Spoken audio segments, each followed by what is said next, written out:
농사길래요. 농사를 져요. 제가 좀 이따 이제 PPT로 보여드리겠지만 제가 농사를 꽤 잘 짓습니다. 목사라고 이렇게 그냥 설교만 하는 사람이 아니고 농업을 강의하고요. 또 농사도 직접 짓습니다. 논농사도 하고 밭농사도 하고. 제가 목사다 보니까 이렇게 나와서 집회를 하고 말씀을 전하는 경우도 있지만 사실 더 많은 경우는요. 전 세계를 다니면서 농업을 강의합니다. 저희가 시작한 양계가요. 지금은요. 전 세계 65개 나라에 수만 곳의 양계장이 지어져서 사람들을 자립시키는 도구와 통로가 되고 있어요. 제가 밭에서 오는 양계장에서 일하고 있으면 손님들이 정말 많이 오시거든요. 손님들이 오셔가지고 처음에 제가 목사인 줄 전혀 모르고 있다가 나중에 목사라는 사실 알고 화들짝 놀라면서 뭔 목사가 농사 짓냐고 얘기합니다. 그럼 제가 뭐라고 하냐면 우리 아버지가 농부예요 이렇게 말해요. 그러면 저희 육신의 아버지가 농부들을 크게 착각하십니다. 저희 아버지는 해병대 군인 출신이셨습니다.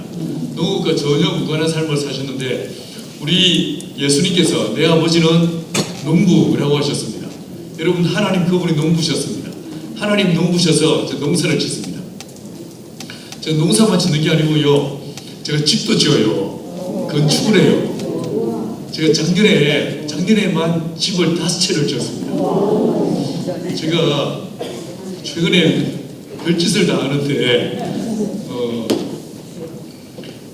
선교사들, 은퇴한 선교사들, 오도갈 데 없는 선교사들 이분들이 평생을 이제 선교지에 계시다가 한국에 돌아오시는데 어느 날 제가 신문에서 보니까 이분들 한 450명 중에서 은퇴를 앞두고 있는 지금 우리 여기 계신 분들 같은 연세의 선교사님들 중에서 은퇴하고 한국에 들어오시는데 집이 준비되어 있는 분들이 450명 중에서요 1.4%밖에 없었어요. 전혀 준비 대책 없이 그냥 한국에 들어오신다는 거예요. 이야기를 듣고 제가 정말 마음이 많이 아팠습니다. 그래서 어떻게 했냐면요. 집을 지어드렸어요. 집을 지어드리고 대신에 또 한 가지 저희가 양봉을 하니까 벌을 기를 수 있도록 도와드렸어요. 양봉은요 별로 손이 안 갑니다. 하루에 한두 시간이면 충분히 벌통을 돌볼 수 있습니다. 벌 돌보시면서 그 꿀 생산해서 우리한테 꿀 파세요. 그래가지고 그걸로 자립하세요 라고 말씀을 드렸어요. 그리고 그 저희는 공동체로 살고 있습니다. 매일 밥을 같이 먹습니다. 그 식사 자리에 같이 우리 어르신들 와서 밥 같이 먹게 하고 집 준비됐죠. 또 자립하실 때 길이 만들어졌죠. 식사 문제 해결했죠. 대신에 제가 어떤 부탁을 드렸냐면 우리 지역에 의성군만 하더라도요. 의성군에 다문화 가정이 900가정이 넘습니다. 정말 많은 외국인들이 와서 살고 있습니다. 이분들요 말이 안 통하죠. 시골마다 교회가 있지만 목사님들이 영어도 안 되는데 베트남 말을 어떻게 하겠습니까? 전혀 이 사람들 선교가 안 됩니다. 근데 우리 선교사들은 선교지에서 평생을 지내다 오신 분이기 때문에 말이 되지 않습니까? 그들이 문화도 알지 않겠어요? 그래서 이 자매들이 낳은 아이들이 아플 때 그 아이들 병원에 들여가지고 의사들 만날 때 통역해 주세요. 학교에서 가정통신 날아오면 그거 통역해 주세요. 번역해 주세요. 이렇게 하기 시작했습니다. 김치하는 거, 김치 담글 때마다 같이 담고 된장찌개 끓일 때 가르쳐드리고 이러면서 복음을 전하기 시작했습니다. 작년 1년 동안에 12명을 전도했습니다. 놀랍죠, 그죠? 여러분 제가 이 집을 짓는데 제가 집 짓는 현장에서 막 집을 짓고 있는데 이게 아무도 내가 목사인 줄 모르다가 나중에 제가 목사라는 사실을 깨닫고 화들짝 놀랍니다. 작년에 제가 지은 5채 집 중에서 제가 있는 곳 의성 바로 위에 예천이라는 곳이 있습니다. 이 예천에 저희 교회에요 소문이 하나 들려왔는데 한 교회 목사님이 살던 사택이 천정이 무너졌다는 거예요. 근데 옛날 집들 생각을 해보십시오. 옛날 집에 천정이요 나무로 되어 있지 않았습니다. 뭐로 되어 있었습니까? 종이를 발라놨었어요. 그렇죠? 여름에 비가 오면서 이 종이가 이게 물을 먹으면서 이게 약해졌습니다. 그러다가 어느 날 밤에 사모님 목사님 그 사택에 주무시는데 천정이 확 쏟아졌습니다. 쏟아지는데 이게 그 위에 살던 능구렁이가 있었는데 이 구렁이도 함께 떨어진 거예요. 이 구렁이가 사모님 가슴에 푹 떨어졌네. 사모님 자다가 뭐가 떨어지니까 깜짝 놀라서 뭘 붙잡으려고 불끄덕한 거예요. 얼마나 놀랐을까. 여러분 이 이야기를 듣고 너무 기가 막혀가지고 제가 이 교회들 다니면서 부흥회를 하고 앵벌이를 하거든요. 그래서 이제 돈을 모금해가지고 그 집을 지어드렸습니다. 그 집 지어드리는데 집을 지어드리고 예배당도 하나 지어드리고 그래서 집을 작년에 1년 동안에 그 집을 지어드리는데 사실 그 교회 성도들이요 5명이 있었어요. 이분이 그 교회에서 16년 목회했는데 교인들이 5명이 있는 교회였습니다. 근데 제가 한 2달 반 남짓 그 집 지어드리면서 동네분들 아무 일 없고 무료하게 지내던 그 시골 마을에 집이 지어지니까 볼거리가 생긴 거, 구경거리가 생긴 거 아니겠습니까? 어르신들이 구경하러 와서 앉아서 담배 꼬시고 앉아서 구경하다가 그 구경하던 어르신들요 5명을 전도했어요. 그 중에 한 명은요 개척절 하시던 비구니어 스님이었어요. 개척절 했다가 실패한, 개척교회가 아니고 개척절 했다가 실패한 스님이었는데 이 아침에요 제가 전도해서 예수 믿게 됐어요. 그 건축 끝나고 난 다음에 성도들 5명 있는 교회가 졸지에요 배가에서 10명이 됐습니다. 할렐루야. 여러분 오늘 보시면 박수 치는데 엄청 많아요. 박수 아껴도 나중에 치시고 하나님께 박수를 올려드리십시오. 제가 지난 설날에 그 목사님이 감사하다고 인사를 하러 왔는데 이분이 와서 뭐라고 하냐면 우리 교회가 10명이 됐는데 전도됐던 5명이요 동네 사람을 또 5명이 데려와서 15명이 됐다는 거예요. 이런 놀라운 일이 있습니까? 제가요 목사지만 집을 짓습니다. 제가 지금까지 한 40채 이상의 집을 지어본 것 같습니다.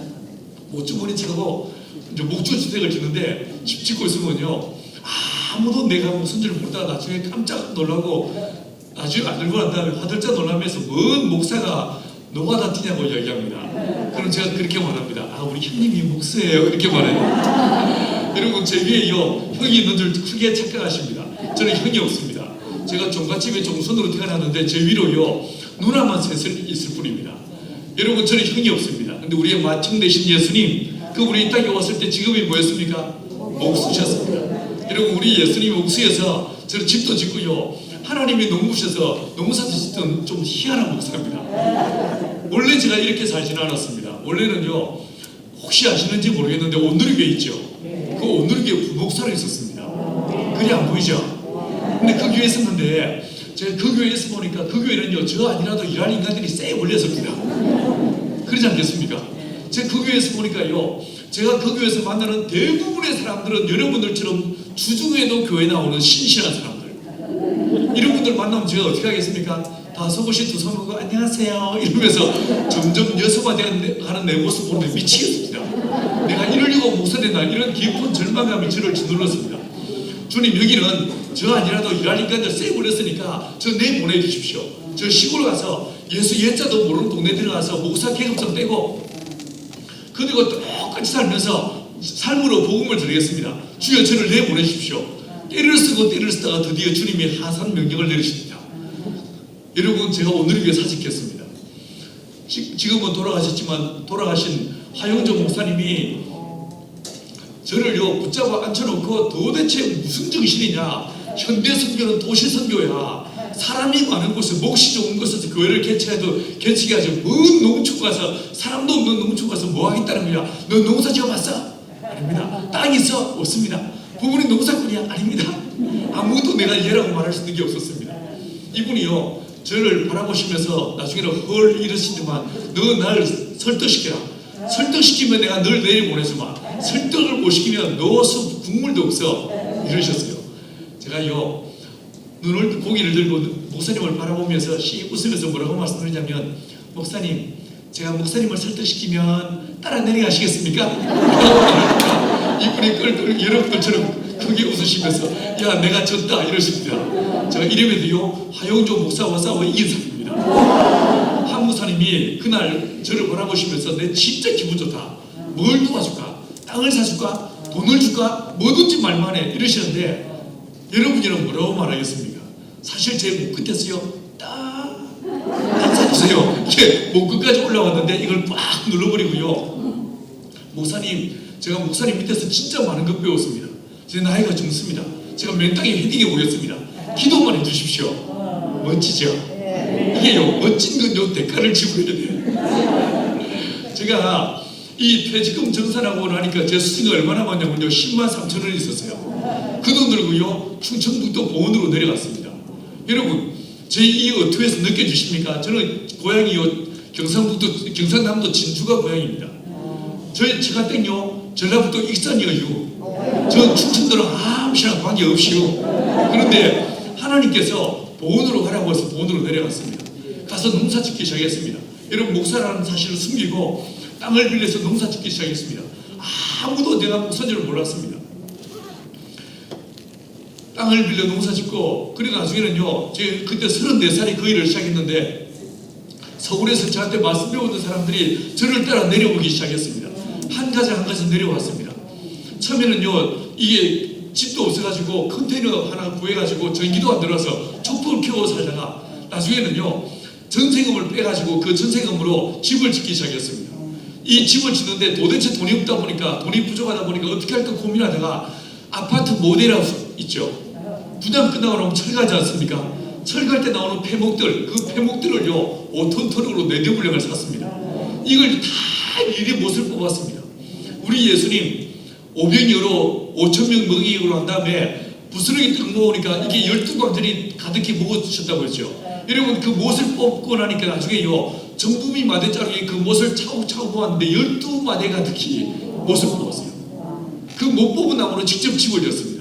여러분 누가 설계했을까요? 제가 했습니다. 저 못이 무식하게 안 생겼습니까? 여러분 A4지 한 장에다가 3cm 자들고 줄 벅벅 끈 게 이게 설계의 전부였습니다. 평면도 한 장 딱 그려놓고 집을요 1층으로 지은 것도 아니고 단층으로 지은 것도 아니고 2층으로 지었습니다. 최대한 상상력을 동원해서 집을 짓기 시작했어요. 여러분 이 집을 짓는데 온 동네 분들이 지나다 다 들리십니다. 이게 뭐요? 저희들 집 짓는 중입니다. 축사 아니요? 뭔 집을 있다고 그러죠? 상상을 해보십시오. 이게 아파트 모델하우스 철거할 때 나오는 나무들이니까 이게 폐목이니까 페인트가 벗겨지고 녹슨 흔적이 있는 이상한 썩죽구리한 나무로 집을 지으니까 온 동네 분들은요 축사 짓는 줄 알았습니다. 근데 그걸 저희가 집을 지었습니다. 이 집을 짓는 동안에 동네 분들이 우리가 아무것도 없는 진짜 가난한 인간들이라는 걸 알게 되셨습니다. 이 가난이요 불편한 것이지만 이게요 한편요 친구를 얻게 합니다. 온 동네 분들이 저희를 불쌍히 여기시고 천히 여기면서 우리를 확 끌어안는 듯한 느낌을 받았습니다. 그 집이 다 지어지고 난 다음에 여러분 정말 기뻤습니다. 그리고 그 집에 1층 이제 이 거실에서 예배를 드리기 시작했습니다. 저희는 정말 예수님처럼 하고 싶어서 십자가도 달지 않았습니다. 간판도 없었습니다. 그리고 저희들끼리 예배 드리는데 어느 날 한참 예배 드리고 있는데 우리 권사님들 또래에 한 할머니가요 동네 사는 할머니가 문을 빼꼼히 열면서 들어왔습니다. 나도 와도 뒤야 이러면서 오셨습니다. 아이고 할매 어서 불러드립니까? 이분이 들어왔는데 이분이 그 이후로요 동네 사람들을 한 분 한 분 모시고 오기 시작했습니다. 논이 뭐요? 강씨 이야기 엄청 재밌어. 와서 한번 들어봐. 이러면서 동네 분들을 한 분 한 분 모시고 오기 시작하는데 이분들은 예배가 뭔지도 모르고 설교가 뭔지도 모르고 이야기 들으러 왔습니다. 이야기 들어와서 앉아서 이야기 듣는데 어느 날 제가 바디배우 눈 뜨는 장면을요 신나게 풀어가지고 설명하고 있는데 처음에 온 그 할머니가 동네 할매들을 한 분 한 분 모시고 와서 꽤 여러 분이 모였습니다. 다른 분들은 가만히 듣고 있는데 그 할머니가 갑자기 한참 이제 설교를 딱 하고 있는데 이분이 딱 손을 들고 뭐라고 하냐면 강 목사 봤어? 뭐 본 것처럼 이야기하고 지랄이요. 내가 뭔 바디도 눈 뜨는 장면을 봤겠습니까? 근데 그분이요 이렇게 이야기를 하면서 본 것처럼 이야기하냐고 이렇게 이야기합니다. 여러분 근데 그분이요 그해 12월 달에 내가 강 목사 이야기 들어보니까 예수가 누군지 알겠네? 이러면서 그분이요 세례를 받겠다고 하셨어요. 한 분 한 분 예수 믿기 시작했습니다. 여러분 이렇게 하면서 2년 반 지나니까 마을의 반 이상이 예수를 믿기 시작했어요. 마을의 노인 회장님이 목사님 우리 마을 회관 2층이 비었습니다. 예배당 필요하면 쓰세요. 저는요 하나님 나라의 이 동네 상머슴입니다. 어디선가 누군가에 무슨 일이 생기면 어디든 달려가서 돕겠습니다. 이런 마음으로 일을 하기 시작했습니다. 여러분 그렇게 하면서 마을이 놀랍게 변화되기 시작했습니다. 하지만요 저는요 이 교회를 하고 싶은 것이 아니었습니다. 사도행전 2장에 나와 있는 초대교회 경제적 공동체 유무상통하는 공동체를 만드는 게 내 꿈이었습니다. 근데 이 공동체는 안 되는 거예요. 왜 안 되겠습니까? 여러분 저희가 이 밭을 빌려 농사 짓기 시작하는데 밭에 가서 기도는 진짜 열심히 했습니다. 주여 이 밭에 은혜를 다하셔서 30배, 60배, 몇 배 계시는 진짜 기도를 많이 했는데 기도로 안 되는 그것도 있습니다. 분명히 저희가 그 밭에다 고추 심고 들깨 심고 호박 심고 감자 심고 쫙 심었는데 한 2달 지나니까 심지도 않은 풀들이 쫙 올라오면서 저 풀은 초월이 됩니다. 풀 말도 하지 마이소. 저희들 요 풀 때문에 진짜 은걸지기랍니다. 이 풀이 나는데 저희가 풀 키운 게 아닙니다. 나름대로 요 기도하면서 풀을 없애기 위해서 최선을 다했습니다. 호미 들고 풀을 매다가 나중에 안 돼서 호미 지어 던져버리고 미친년 머리끄댕이 쥐어 뜯듯이 풀을 쥐어 뜯기 시작했습니다. 여기서 저 끝까지 불 뜯고 가니까요 점심 먹을 때가 돼. 파김치가 돼서 라면 한 그릇 끼리 먹고 와서 또 저기서 이까지 오니까요 저녁 먹을 때가 됩니다. 저녁 먹으러 집에 들어가면 손이 곱아가지고 이게요 편지도 없고 오므라지도 없고 젓가락질 때 부들부들 떨리면서 제대로 숟가락질도 안 돼. 더 기가 막힌 건요 드디어 한 달 만에 풀을 다 맸습니다. 풀을 다 맸는데 돌아서 보니까 저 처음에 매기 시작하는데 또 풀나기 시작했습니다. 풀 말도 하지 말겠습니다. 여러분 이러면서 농사 짓는데 1년 뼈 빠지게 농사 짓는데 얼마 벌었냐면요 150만 원 벌었어요. 1인당 150만 원도 아니고 월 150만 원도 아니고 연총 매출이 150만 원. 차 떼고 퍼 떼고 나니까 아무것도 남는 게 없습니다. 이런 기가 막힌 상황에서 사람들이 들어오기 시작했고 공동체를 세워가기 시작했습니다. 근데 너무 가난하니까 정말 찢어지게 가난하니까요 이 공동체가요 싸우기 시작합니다.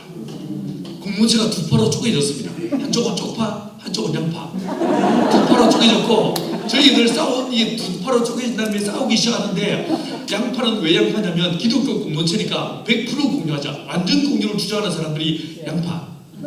쪽파는요 신년의 원리를 따라 개인의 사유를 인정해야지 무슨 소리야 이런 사람들이 쪽파. 양파와 쪽파로 쪼개졌고 저희들요 격렬하게 싸웠습니다. 말씀의 검을 휘두르며 싸웠습니다. 모일 때마다 성경에 이렇게 말하고 있는데 이러면서 말씀의 검을 휘두르고 싸우는데 이 책이 희한한 책이라서 이래 보면 이래 보이고 저래 보면 저래 보여요. 말씀의 검을 휘두르며 싸우다 우리가 내린 결론은 우리는 가까이에 너무나 먼 당신이다. 이쯤에서 끝내자 라고 했습니다.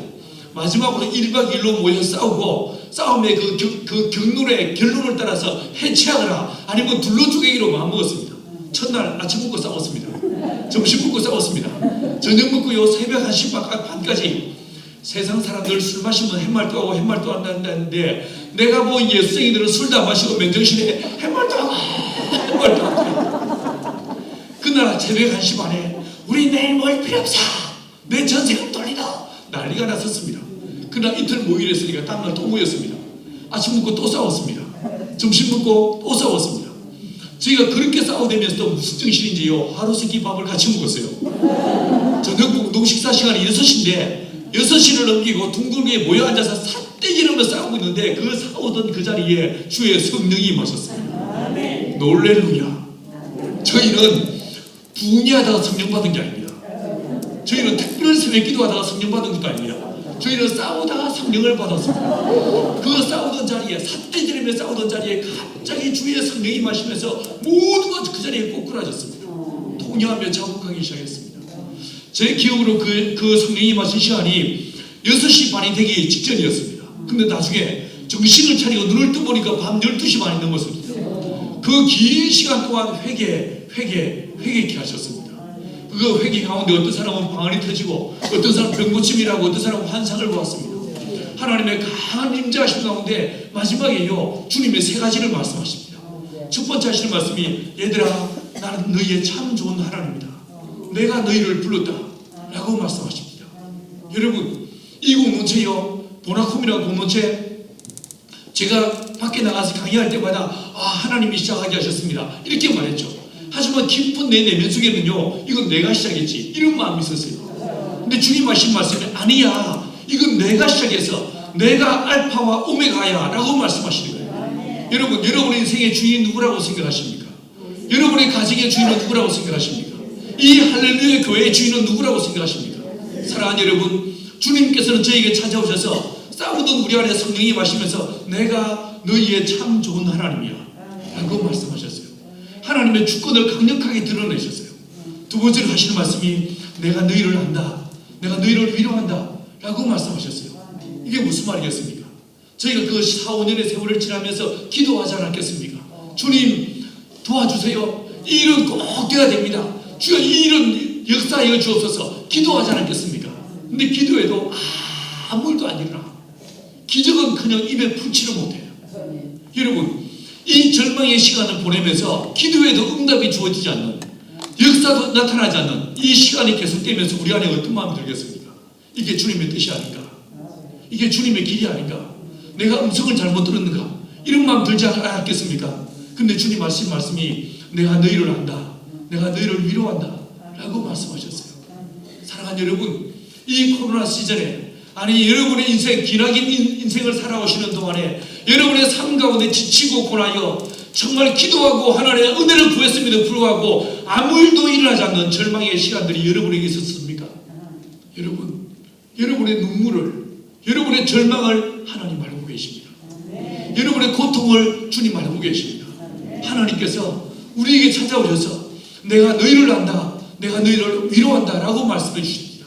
세 번째로 주님 하시는 말씀이요, 내가 이 공동체를 통해서 영광을 받으시겠다고 말씀하셨습니다. 여러분, 그 일로 이 공동체가요 관계가 회복되었습니다.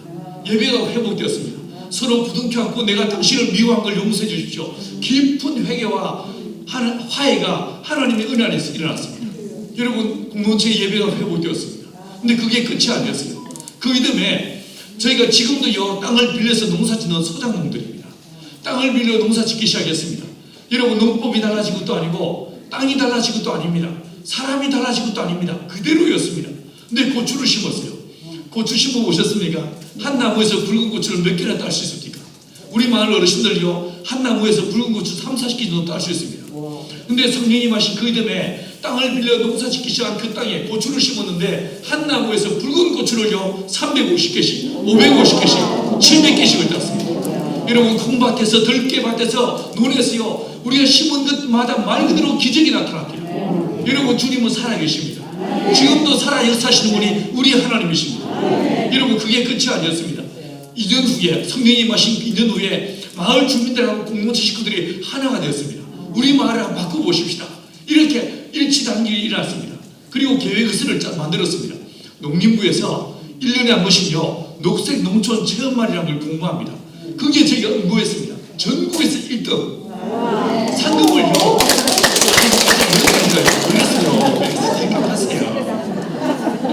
여러분, 상금을요 2억 4천만 원 받았어요. 아이고, 돈 맛을 보니 눈에 뵈는 게 없습니다. 야, 뭐가 되는구나 싶습니다. 이래가지고요 아예 우리 마을에 대한 30년 장기 발전 계획을 짰습니다. 우리 마을의 농업 환경을, 우리 마을의 주거 환경을, 우리 마을의 에너지 환경을, 우리 마을의 이 8가지 파트로 쫙 계획서를 짜고 18억 예산서를 짰습니다. 온 동네 분들요 도장을 찍고 지장을 찍었습니다. 80페이지 기한서를 만들어가지고 행자부 장관님께 이걸 보내드렸습니다. 우연한 기회에 장관 손에 들어갔고, 여러분, 저희 마을에요 무려 저희는 18억 예산서를 짜서 올렸는데 우리 마을에 무려 24억의 돈이 들어왔습니다. 다시 2년 후에는 산림청에서 산촌 생태마을로 선정돼서 18억이 또 들어왔습니다. 무려 40억이 넘는 돈이 이 마을에 들어오면서 길을 새로 만들고 담장을 개량하고 부엌을 개량하고 지붕을 개량하고 마을 전부가 달라지게 되었습니다. 여러분, 우리는 실패한 공동체였습니다. 싸우던 논난이들이었습니다. 근데 우리 하나님 우리를 더럽다 멀리하지 않으시고 약하다 꺾어버리지 않으시고 성령을 보내셔서 우리를 하나 되게 하시고 우리의 예배가 회복되게 하실 뿐만 아니라 우리가 살고 있는 그 작은 마을을, 그 첩첩산골 두개 마을을 완벽하게 주님 바꿔놓으십니다. 여러분, 주님은 지금도 살아 역사하십니다. 코로나가 꺾을 수 없는 주님의 그 십자가의 사랑이 여러분의 심령 안에 흘러넘치게 되기를 간절히 축원합니다. 여러분, 제가요 지난 110년의 기독교 역사를요 한 장으로 축약시켜 봤어요. 여러분, 주님께서 20세기 초에 전 세계에 강력한 세 번의 부흥을 일으키십니다. 저 처음에 어디였냐면요 영국 웨일즈였습니다. 1904년에 영국 웨일즈에서 이반 로버츠라고 25밖에 청년을 통해서 강력한 부흥을 일으키십니다. 2년 만에 무려 10만 명의 사람들이 회심하고 죽게 돌아오게 됩니다. 두 번째 부흥이 어디입니까? 미국 캘리포니아 아주사라는 거리에서 토마스 시모라고 하는 목사를 통해서요 1906년에 부흥을 일으키셨습니다. 이 부흥도 정말 놀라운 얘기였습니다. 세 번째 부흥이 어디였습니까? 조선 땅 평양이었습니다. 평양과 원산에서 1907년에 하나님의 거룩한 은혜가 임하시고 이 민족 안에 부흥이 임했습니다. 이걸 사람들은 세계 3대 부흥이라고 이야기합니다. 여러분 이 부흥이 있고 난 다음에 1910년에 어떤 일이 있었냐면요 영국의 스코틀랜드 에딘버러에서 선교대회가 열렸습니다. 전 세계에서 1200명의 사람들이 모였습니다. 이때 이 주제가 무엇이냐면요 우리 세대의 모든 민족을 복음하자라는 주제였습니다. 그런데 그때 이 에딘버러 선교대회가 있은 지 불과 5년이 지나지 않아서 1914년에 1차 대전이 터집니다. 그리고 어떤 일이 벌어집니까? 전 유럽이 전쟁터가 됐습니다. 혹시 아십니까? 여러분 그 당시에 1910년 당시에 이 1900년 초에요 전 유럽은요 어느 나라 예외 없이 기독교 복음화율이 90%가 넘었습니다. 영국 94%, 네덜란드 96% 이런 식이었습니다. 전 유럽이요 기독교화된 그런 나라들이었습니다. 그런데 성령이 임했고 하나님의 성령을 따라 온 열방을 복음한다 라고 하는 거룩한 선교의 열정이 타오르는 이 시대에 어떤 일이 일어났습니까? 혈과 육에 대한 전쟁이 터지더라고요. 이 전쟁으로요 서부전선에서 유럽의 청년들이 기독교 청년들이 무려 1500만 명의 사람들이 죽임을 당합니다. 이 전쟁이 끝나고 불과 몇 년 지나지 않아서 어떤 일이 벌어졌습니까? 2차 대전이 터집니다. 전 세계로 전쟁터는 확전되었고 무려 이 2차 대전에서 5,500만 명의 사람들이 죽임을 당합니다. 이 한국도 예외가 아니었습니다. 자 여러분 역사는 우리에게 뭘 말해주고 있습니까? 하나님의 성령이 임하시고 교회가 성령의 충만을 받았습니다.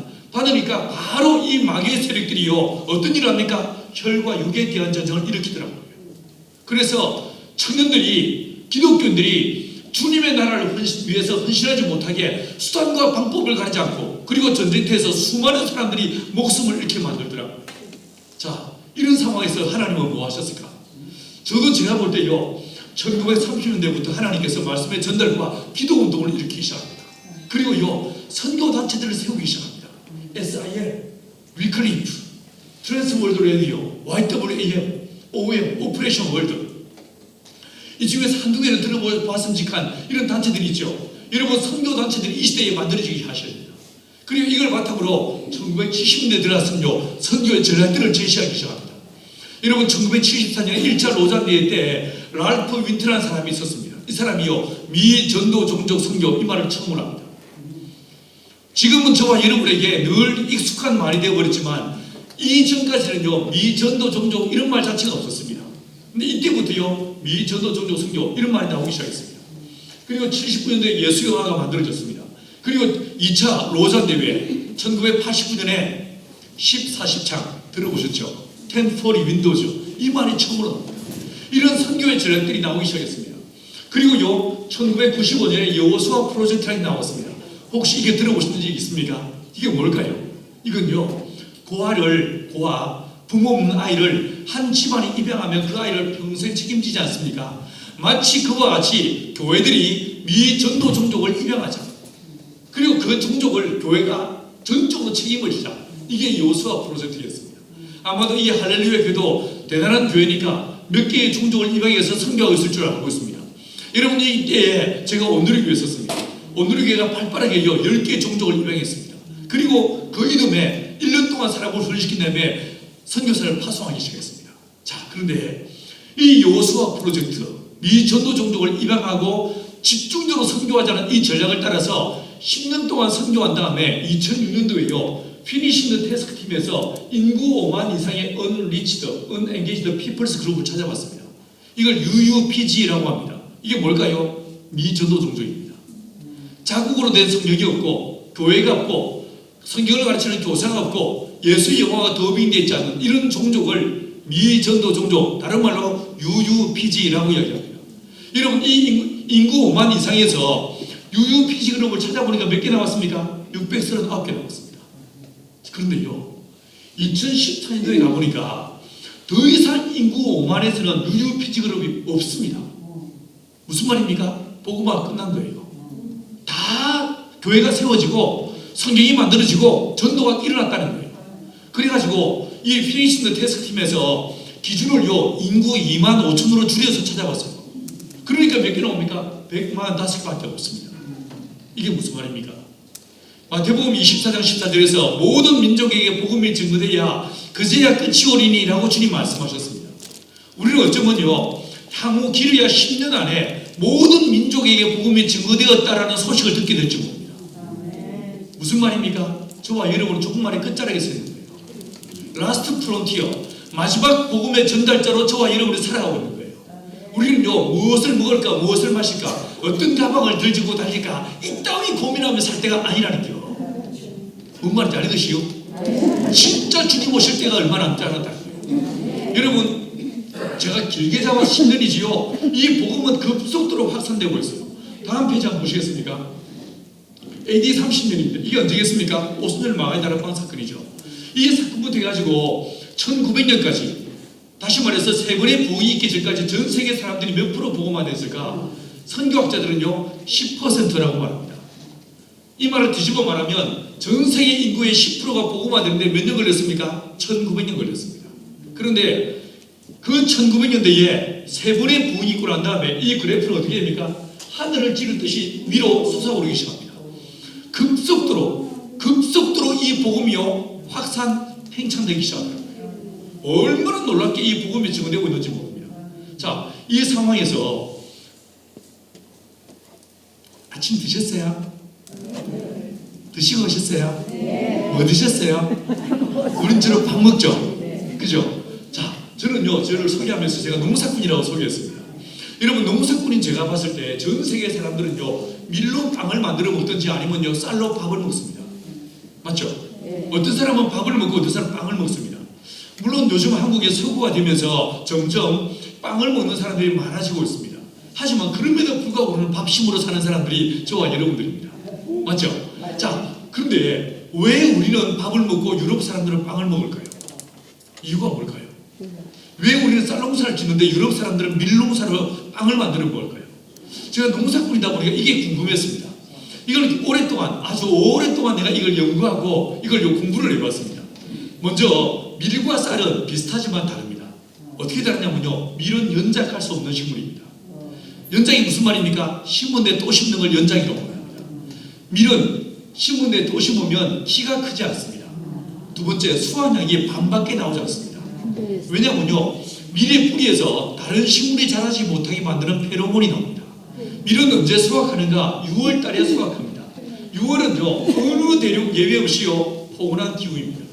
이 6월 달에 밀을 수확하더라도 낫으로 그루터기를 남겨 잘라서 배에 낸다 하더라도 뿌리는 그대로 살아있습니다. 이 뿌리에서 나오는 페로몬들이 거기에 떨어지는 씨앗에 영향을 끼쳐서 자라지 않게 만듭니다. 근데 그에 비해서 쌀은 어떤가? 쌀은 연작이 됩니다. 연작이 됩니다. 쌀은요, 심은데 또 심어도 전혀 수확량의 차이가 발생하지 않습니다. 왜 그럴까요? 쌀은 10월 달에 수확합니다. 쌀 수확 끝나고 나면 무슨 일이 벌어집니까? 서리가 내립니다. 땅이 얼어버립니다. 벼 그루터기들이 다 얼어 죽어버려서 봄에 또 벼를 심더라도 전혀 암실 아니요, 차이가 발생하지 않습니다. 여러분, 두 번째로요, 밀과 쌀에 들어가 있는 필수 아미노산을 비롯해서 공통으로 들어가 있는 영양소가 대략 24가지입니다. 그 중에 어떤 건요, 밀보다 쌀이요 127배 많이 들어있습니다. 어떤 건요 90배 많이 들어있습니다. 다시 말해서 밀보다 쌀이 훨씬 영양가가 높은 식물입니다. 세 번째는요, 밀은요 글루텐이라는 성분이 있습니다. 밀 먹으면 반드시 살이 찝니다. 살찌고 싶으세요? 끝나고요 라면 한 그릇 하세요. 여러분, 밀을 먹으면, 빵을 먹으면, 밀가루 먹으면요 반드시 살이 찌게 되어 있습니다. 근데 이 글루텐은 살만 찌게 하는 것이 아니고 우리 몸에 여러 많은 알러지를 일으키게 되어 있습니다. 근데 그에 비해서 쌀은 그렇지 않습니다. 쌀은 참 착한 식물입니다. 자, 그러면 유럽 사람들이 이 연작도 되고 영양가도 훨씬 높은 쌀농사를 짓지 왜 유럽 사람들은 밀로빵을 만들어 먹었을까? 왜 8,000년 전에 터키 동부 아나톨리아에서 시작해서 왜 밀로빵을 만들어 먹기 시작했을까? 이유가 있습니다. 유럽의 토양은 석회석 토양입니다. 벼들은요 수생식물이거든요. 이 벼들은 발을, 뿌리를요 물속에 담그고 있어야만 잘 자랍니다. 근데 유럽의 땅은요 논을 만들 수 있는 땅이 아닙니다. 비가 오더라도 빗물이 스며들어가 버립니다. 두 번째, 말씀드린 대로 벼들은 수생식물이기 때문에 심고 난 다음에 최소한 55일 동안 다시 말해서 출숙이라고 해서 꽃이 피는 시즌인데 요때까지는 절대로 눈에 물을 빼면 안 됩니다. 물을 그득히 대둬야 됩니다. 그리고요, 대기 중에 온도가 28도에서 33도 되는, 그리고 습도가 80% 이상 되는 이런 기후에야만 배들이 잘 자랍니다. 근데 유럽 어떻습니까? 유럽은 여름에 비가 옵니까? 5월달, 6월달, 7월달에 비가 옵니까? 안 와요. 유럽은 언제 비가 오는가? 11월달부터 3월달까지가 비가 오는 시절입니다. 유럽은 여름에 비가 오지 않습니다. 이제 코로나 끝나고 유럽 여행 가시겠죠? 겨울에 가시면 안 되고 여름에 가셔야 됩니다. 맞죠? 여러분, 유럽은요, 이 기후와, 그리고 기후와 토양 문제 때문에 쌀을 농사 지을 수가 없더라는 거예요. 이해하시겠죠? 자, 근데 이러다 보니까 여러분이 유럽의 농부라고 생각해 보십시오. 땅이 있습니다. 땅을 어떻게 하겠습니까? 최소한 2등분 하겠죠. 그죠? 밀은 연장이 안 되니까 밀은 주식이 됩니다. 반드시 밀농사를 지어야 됩니다. 자, 밀을 심으면 이거 연장이 안 되니까 땅을 최소한 2등분해서 작년에 밀을 심지 않은 땅에 밀을 심고 밀을 안 심은 땅에다가 뭐 하겠습니까? 당근 걸 심는 거죠. 이렇게 돌려짓기를 하게 됩니다. 이해하시겠습니까? 그래서 이 사람들은 가을에 수확이 끝나고 나면 밀과 감자, 혹은 밀과 옥수수, 혹은 밀과 파프리카, 단작, 단일 작목을 넓게 농사짓는, 흔히 말해서 플랜테이션이라는 이름의 농사를 짓게 됩니다. 이러다 보니까 유럽의 농부들은요, 가을에 대해서 수확이 끝났다 하더라도 자기 일용할 양식, 필요한 부식과 양념을 자체 조달해야 됩니다. 어떻게 하겠습니까? 자기가 농사 지은 것을, 인유된 농산물을 수레에 싣고 필요한 것을 농사 지은 사람을 찾아가서 물물 교육하게 됐습니다. 이해하시겠습니까? 물물 교육합니다. 이러다 보니까 이 유럽 사람들은요, 밀문화 지역은 반드시 뭐가 만들어집니까? 길이 만들어집니다. 밀은 길을 만듭니다. 모든 길은 로마로 통한다. 이런 말 들어보신 기억나죠? 왜 이런 말을 했겠습니까? 로마는 밀문화권이기 때문에 그렇습니다. 자, 그런데 그에 비해서 쌀문화 지역은 어떤가? 쌀은 연장이 됩니다. 노는 늘 논입니다. 물 댈 수 있는 논을 만들어서 벼를 심고, 물을 댈 수 없는 모든 경사진 곳은 밭을 만들어서 오곡백과를 다 심습니다. 모든 부식과 양념을 다 심습니다. 이러다 보니까 쌀문화 지역은요, 자급자족이 됩니다. 그래서 이거요, 바꿔 먹을 게 없습니다. 그래서 길이 만들어질 이유가 없습니다. 여러분, 대신에 뭐가 만들어질까요? 마을이 만들어집니다. 작은 공동체, 부락들이 만들어집니다. 밀은 길을 만들고 쌀은 뭘 만든다고요? 공동체를 만들더라고요. 여러분, 이게요, 가축도 다릅니다. 유럽 사람들은 늘 먹을 것이 부족하다 보니까 잡식동물을 선호하지 않습니다. 여러분이 고기 좋아하시죠? 어떤 고기가 제일 맛있습니까? 소고기도 맛있죠? 근데요, 돼지고기에, 삼겹살에, 그 껍질의 쫄깃쫄깃함과 비계의 부드러움과 살의 팍팍함, 이 삼일체의 조화로운 맛을 누가 따라올 수 있겠습니까? 안 그렇습니까? 돼지고기가 훨씬 맛있습니다. 근데요, 성경을 통해서 보시면 우리 하나님은 고기 맛을 아시는 분입니다. 여러분, 고기를 수육에서 삶아 먹을 때와 바베큐에 먹을 때 언제가 더 맛있습니까? 이건요, 비교할 바 없이 바베큐가 훨씬 맛있습니다. 주님 뭐라고 하십니까? 삶아서 받지 말고 번제를 받자, 이렇게 말씀하시고, 그 냄새가 흠명하신 분이 우리 주님이셨어요. 고기 맛을 아시는 분입니다. 근데 우리 하나님께서 뭐라고 하십니까? 돼지를 부정한 짐승이라고 말씀하세요. 돼지 절대로 먹지 마라 라고 말씀하십니다. 왜 그렇게 말씀했을까요? 여러분, 이유가 있습니다. 여러분, 성경이 기록된 가나안 땅, 이 팔레스타인 지역은요, 밀문화 지역이었습니다. 가끔 기근이 옵니다. 이러다 보니까 늘 먹을 것이 부족한 땅이었습니다. 자, 이런 상황이다 보니까 사랑하는 여러분, 돼지를 기르면 어떤 일이 벌어질까요? 돼지는요, 진짜 많이 먹습니다. 얼마나 많이 먹는지 아세요? 돼지는요, 4개월 지나지 않습니까? 하루에 2.4kg 먹습니다. 6개월 지났죠? 4.3kg 먹습니다. 새끼를 먹고, 얘 계속 먹어요. 이게 새끼를 이제 배가지고 나가지고 젖을 먹이지 않습니까? 하루에 8.7kg 먹습니다. 진짜 많이 먹습니다. 물론 오해하지 마세요. 돼지에게 자유롭게 뛰어다니면서 공간 선택에 자유를 주면서 돼지를 기르면요, 돼지는 자기 위 크기의 80% 이상을 안 먹습니다. 한 숟가락 더 먹고 싶을 때 숟가락을 넣을 줄 아는 절제의 미덕을 가진 돼지예요. 우리 인간들이 120% 먹습니다. 어떤 기회가 주어지면 또 언제 이런 기회가 오냐고 막 치고그렇습니다. 억하면 튀어나올 정도로. 그래서 어쩌면요, 돼지 사회에서 진짜 많이 먹는 돼지가 있으면 자기들끼리 저거 인간같이 먹네 이렇게 말할지 모릅니다. 그러나 그럼에도 불구하고 돼지는 많이 먹습니다. 자, 이러다 보니까 하나님께서 6개월의 스테이지를 번제를 바쳐 이렇게 말씀하시면 귀족들이, 제사장이, 돈 있는 사람이 돼지를 먹을 수밖에 없겠죠. 그럼 무슨 일이 벌어질까요? 가난한 자들이 먹을 게 없어지겠죠. 이러다 보니까 하나님이 꼭 참으시면서 됐어, 양이나 바쳐 라고 말씀하시는 거예요. 여러분, 밀문화 지역은요 초식동물을 기르는 거예요. 양, 소, 말 이런 걸 기르는 거죠. 근데 그에 비해서 아시아 쌀문화 지역은 여름이 깁니다. 고온 다 습합니다. 음식이 빨리 상할 수 있습니다. 이러다 보니까 누구를 기르겠습니까? 잡식동물을 기르는 거죠. 잡식동물을. 자, 이게요 가축도 다르고요 성의 구조도 다릅니다. 유럽은 석회성 토양이기 때문에 나무가 잘 자랍니다. 이래서요 성을요 높이, 수직적으로 높이 쌓아 올립니다. 그에 비해서 아시아 쌀문화 지역은 어떤가? 이 점토성 토양에서는요 현무암 아니면 화강암입니다. 돌을 켜서 높이 쌓을 수가 없습니다. 이러다 보니까 경복궁 조선임금이 600년을 지낸 성이지만 이게 성이 높지 않습니다. 어떻습니까? 방을 999칸 옆으로 쳤습니다. 이 아시아 쌀문화 지역은 성들이 옆으로 수평적이고요 유럽의 성들은요 수직적입니다. 자, 그런데 여러분 지난 2000년 동안 오순절 마가야 합방 이후로 누가 선교를 주도해 왔습니까? 밀문화권 사람들이, 밀을 먹는 사람들이, 맞죠? 유대인들이, 로마가, 영국이 다 이게요 밀 먹는 사람들이었습니다. 여러분 밀을 뭘 만든다고 했습니까? 길을 만든다고 했죠. 유럽 그 좁은 대륙에 살던 사람들이 길을 만드는 그 개척자의 스피릿을 따라 온 열방으로 흩어지는 거예요. 여러분 대륙의 끝에서 바다를 만나 배를 띄우는 거예요. 신대륙을 발견하는 거예요. 그러면서 뭡니까? 복음을 전하는 거예요.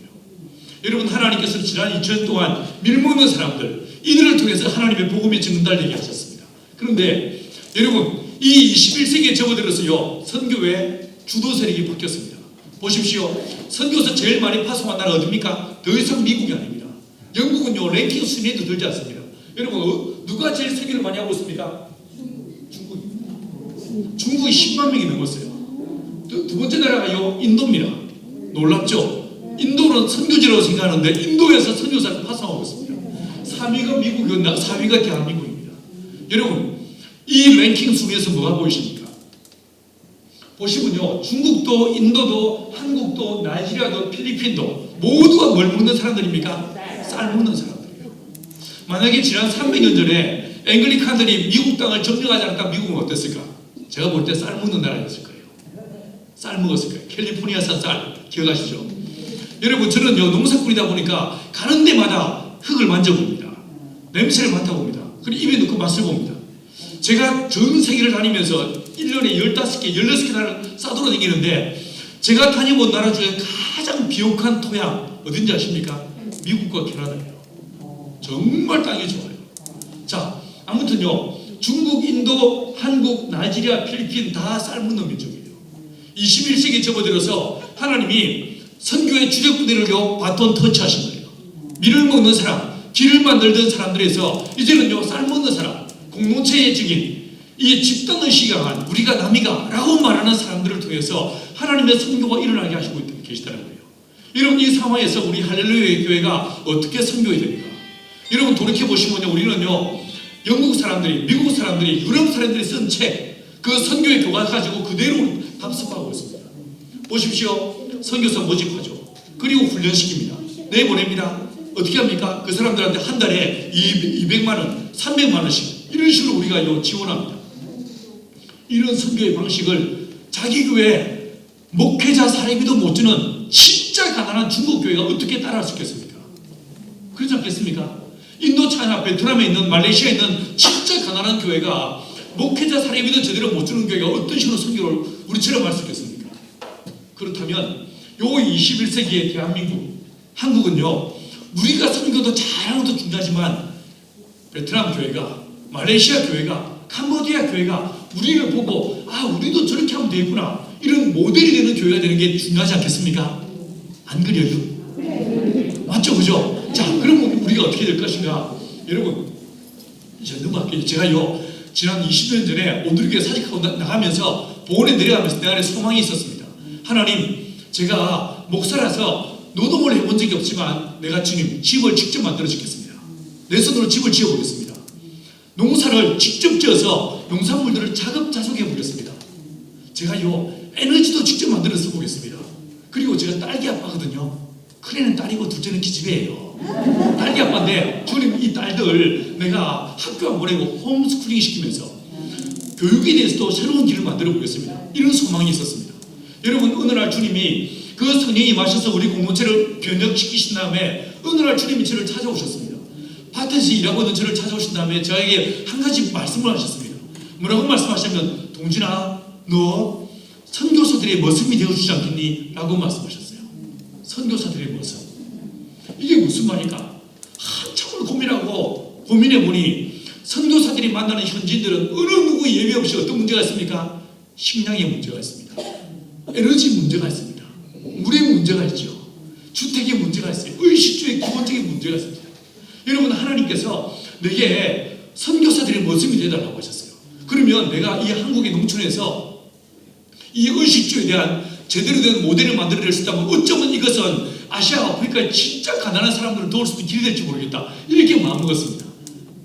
자, 그래가지고요 농사를 짓기 시작했어요. 농사를 짓는데 아까 말씀드린 대로 쫄딱 망했다고 했죠. 그 쫄딱 망하고 난 다음에 너무 가난한 상황에 성령이 임하셨습니다. 하지만 성령이 임하셨지만 여전히 저희는 가난했습니다. 여전히 가난했습니다. 여러분 이 가난의 문제가요 한꺼번에 해결되는 것이 아니었습니다. 제 속에서 고추농사, 벼농사 짓지만 어떻게 하면 우리 공동체 식구들 돈을 벌어서 한번 돈벼락 맞게 할까? 이게 내 소원이었는데 제가 내린 결론이요 돼지를 키우면 큰 돈을 벌 수 있겠습니다. 이렇게 마음먹고 돼지를 배우리라, 돼지를 한번 키워보리라 이렇게 마음먹었습니다. 그래가지고 인근 마을에 있는 돼지 축사에 갔습니다. 그리고 목사라는 사실을 숨기고 어르신 내가 귀농해서 돼지 키우려고 하는데 일을 해드리면서 배우겠습니다 라고 하면서 그 집에 들어가서요 일을 해드리면서 배우기 시작했습니다. 돼지 똥 치우고 사려주고 새끼 받고 청소하면서 열심히 돼지를 배우고 있는데 어느 날 주님이 또 찾아오셨습니다. 저를 물끄러미 바라보시면서 뭐하냐? 이러십니다. 아니 보면 모르십니까? 돼지 똥 치우고 있죠. 라고 하니까 주님이 물끄러미 바라보시다가 딱 한마디 하시는데 뭐라고 하시면 닭 이러시는 거예요. 돼지 키우려고 하는 저에게 주님 오셔서 닭 이러십니다. 어쩔 수 없이 제가요 돼지를 포기하고 닭을 배우기 시작했습니다. 돼지를 포기하고 닭을 배우기 시작하면서 주경대와 더불어 저녁마다 닭에 대한 책을 보고 똑같은 방식으로요 인근 양계장에 가서 우리나라에 닭 진짜 잘 키우는데 10군데 이상을요 돌아다니면서 그 집에서 한 달씩 두 달씩 일을 해주면서 닭을 배우기 시작했습니다. 닭이 먹는 모든 사료들 다 내 입으로 맛을 봤습니다. 심지어 난요 닭이 100을 먹었을 때에 몇 개가 소화되어 있고 몇 개가 똥을 나온지를 관찰하기 위해서 닭똥을 3번이나 먹어봤습니다. 어느 날 닭과 대화가 되기 시작합니다. 이게 닭이 이야기하면요 그 소리가 내게 이게 통들이 돼서 들리기 시작하는 거예요. 그리고요 내가 무슨 말하고 닭들이 내 말 알아먹어. 이게 뭐 귀신 시다를 까먹는 소리냐. 여러분 닭이 몇 년을 살 것 같습니까? 닭이 몇 년을 살까요? 한개 수명이 얼마나 될까요? 개는 얼마나 삽니까? 한 15년 살죠. 닭은 얼마나 살까요? 닭은요 30년을 살 수 있습니다. 진짜 오래 살 수 있습니다. 물론 그렇게 다 못 살죠. 중간에 사람들이 다 잡아먹어버립니다. 근데 내비두면요 30년을 살 수가 있어요. 진짜 건강하게 닭입니다. 두 번째 특징은요 닭은요 수탉이 없어도 알을 낳을 수 있습니다. 진짜 편하겠죠. 그죠? 이 닭은요 태어날 때부터 왼쪽 오바리에 1200개에서 3800개 알을 갖고 태어납니다. 6개월 지나면서 알을 낳기 시작합니다. 약 26시간 주기로 닭이 알을 낳는데 물론 그렇게 수탉이 없이 알을 낳는 것은 이게 무정란이죠. 병아리가 안 되는 닭이죠. 알이 되는 거죠. 여러분 6개월 지나서 알 낳기 시작합니다.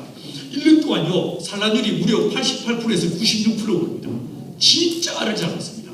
이렇게 1년 동안 알을 쫙 낳고 나면 어떤 일이 벌어질까요? 한 18개월, 20개월 되면요 닭이 완전히 번아웃 되어버립니다. 털이 빠집니다. 껍질이 얇아집니다. 계란이 커집니다. 이러면요 이제 제가 되게 다른 양계장에서 이 18개월 됐을 때 다 죽여버리고 새로운 병아리 들어옵니다. 자, 이 양계장은요 우리 예배당 바로 옆에 있어요. 바로 옆에 있습니다. 저기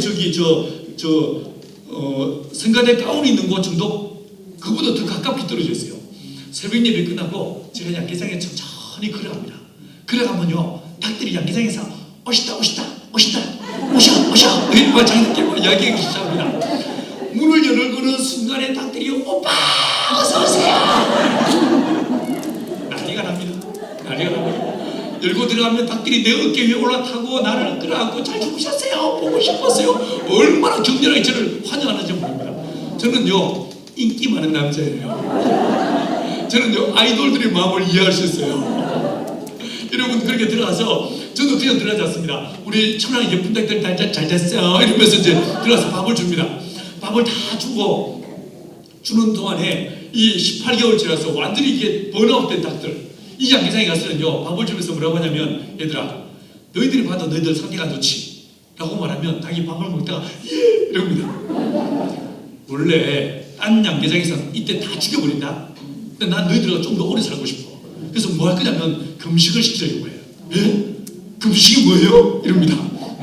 금식은 밥이 없다는 뜻이지. 예? 언제부터요? 3일 후부터 밥이 없다. 언제까지요? 7일 동안 일주일 동안 밥이 없을 거야. 얘들아 기도하면서 단단히 준비해. 그럼 닭들이 아멘 이럽니다. 여러분 다음날 아침에 또 갑니다. 밥을 준 다음에 얘들아 내가 어제 뭐라고 했어요? 라고 말하면 닭들이 밥을 먹다가 금식 이럽니다. 맞아 얘들아 내일부터 금식이야. 밤으로 단단히 준비해 라고 얘기했습니다. 드디어 다음날 됐습니다. 여러분 디데이가 돼서 딱 들어가지 않습니까? 금식하자는 애들은 여전히 날아오르면서 오빠 하면서 난리법석을 떱니다. 근데 금식하기로 애들 거기에 딱 들어가잖아요. 아무도 날아오르지 않습니다. 금식한다는 말, 밥이 없다는 말, 내 말을요 언더스탠딩한 거예요. 믿거나 말거나. 자, 여러분 이 양계장이에요. 제가 양계장 짓는 모습이에요. 안에 들어가 보시면 볼 게 없습니다. 아주 단순합니다. 근데 바닥을 보십시오. 어떻게 되었습니까? 이 바닥이요 시멘트 바닥이 아닙니다. 흙바닥도 아닙니다. 어떻게 됐습니까? 낙엽과 볏짚으로 가득 덮여 있습니다. 제가 왜 이렇게 만들었을까요? 여러분 생각해 보시면 닭은 처음에 어디에 살았겠습니까? 에덴에 살았겠죠. 에덴은 어떤 곳이었습니까? 창세기 2장 9절에서 하나님께서 여호와 하나님께서 에덴을 창설하시는데 보기에 아름다운 나무와 먹기에 좋은 나무를 심었다라고 성경은 말하고 있습니다. 에덴은 가든이었습니다. 제가 처음 왔는데 이 할렐루야 교회를 처음 왔거든요. 택시 이제 그 수서역에 내려가지고 택시 타고 왔는데 오는데 숲속에 교회가 있는데 정말 아름다웠어요. 진짜 좋았어요. 자 여러분 에덴이요 이런 숲이더란 말이에요. 근데 생각을 해보시면 나무는요 단연생이에요. 하지만 나무의 잎사귀는 어떻습니까? 1년생입니다. 가을 되면 다 떨어집니다. 그러면 에덴의 바닥을 생각해 보십시오. 어떤 모습이었겠습니까? 에덴의 바닥은 어느 곳 예외 없이 맨 흙이 보이지 않고 낙엽이 켜켜이 덮여져 있었을 거예요. 맞죠? 자 그러면 이 낙엽이 켜켜이 덮여 있도록 만들어버리면 그 사이에 누가 살겠습니까? 미생물이 살게 되죠. 그렇죠? 미생물이 살게 되는 거죠. 자 여러분 닭이요 언제 똥을 싸는지 혹시 아십니까? 여러분은 언제 싸세요? 주로 모닝똥을 싸시죠? 근데 닭은 언제 싸는가? 닭은요 밤에 잠을 자면서 똥을 쌉니다. 제가 관찰해 보니까 87% 100분에 87%는요 밤에 잠을 자면서 똥을 쌉니다. 그래서 아침에 일어나서 닭이 잠을 자고 일어나서 햇대 밑에 보시면 똥이 하얗게 쌓여 있습니다. 왜 똥이 하얗게 보일까요? 자 닭이 오줌을 쌉니까 안 쌉니까? 조금씩 싸서 말려요? 어떻게 할까요? 닭은요 똥과 오줌을 같이 쌉니다. 사람은 오줌 구멍, 똥구멍 구분되죠. 닭은요 구멍이 하나밖에 없어요. 똥과 오줌을 같이 쌉니다. 그리고 그 구멍으로 알이 나옵니다.